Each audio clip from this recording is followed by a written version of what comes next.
વલસાડના ગુંદલાવ બ્રિજ નજીક ગમખ્વાર અકસ્માત। ટેમ્પોની બ્રેક ફેલ થઈ જતા નંદાવલા ખાડીના પુલ સાથે ધડાકાભેર અથડાયો। પુણેથી મશીનના સ્પેરપાર્ટ ભરીને અમદાવાદ જઈ રહેલો એક ટેમ્પો વલસાડના ગુંદલાવ ઓવરબ્રિજ ઉતરતા જ ગમખ્વાર અકસ્માતનો ભોગ બન્યો હતો। ટેમ્પોની બ્રેક અચાનક ફેલ થઈ જતા તે અનિયંત્રિત બની ગયો હતો અને નંદાવલા ખાડીના પુલ સાથે ધડાકાભેર અથડાયો હતો। ઘટના સ્થળ પરથી મળતી વિગત મુજબ ટેમ્પો નંબર GJ23AW1586 પુણેથી અમદાવાદ તરફ જઈ રહ્યો હતો। વલસાડ નજીક ગુંદલાવ ઓવરબ્રિજ ઉતરતી વખતે ચાલકે ટેમ્પોની ગતિ ધીમી કરવા પ્રયાસો કર્યા, પરંતુ તે સમયે ટેમ્પોની બ્રેક ફેલ થઈ ગઈ હતી।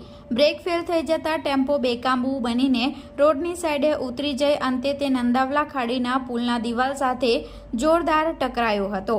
ટેમ્પોની ટક્કર એટલી જોરદાર હતી કે આગળના ભાગે ભારે નુકસાન થયું હતું।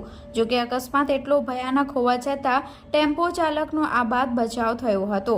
અકસ્માતની ઘટનામાં ટેમ્પો ચાલકને સામાન્ય ઈજાઓ પહોંચી હતી। ઘટનાની જાણ થતાં જ સ્થાનિક પોલીસ અને હાઈવે પેટ્રોલિંગની ટીમ તાત્કાલિક સ્થળ પર પહોંચી ગઈ હતી અને પોલીસે અકસ્માતગ્રસ્ત ટેમ્પોને સાઈડે હટાવવાની કામગીરી હાથ ધરી હતી। આ અકસ્માતના કારણે થોડા સમય માટે ટ્રાફિક જામની સ્થિતિ સર્જાઈ હતી।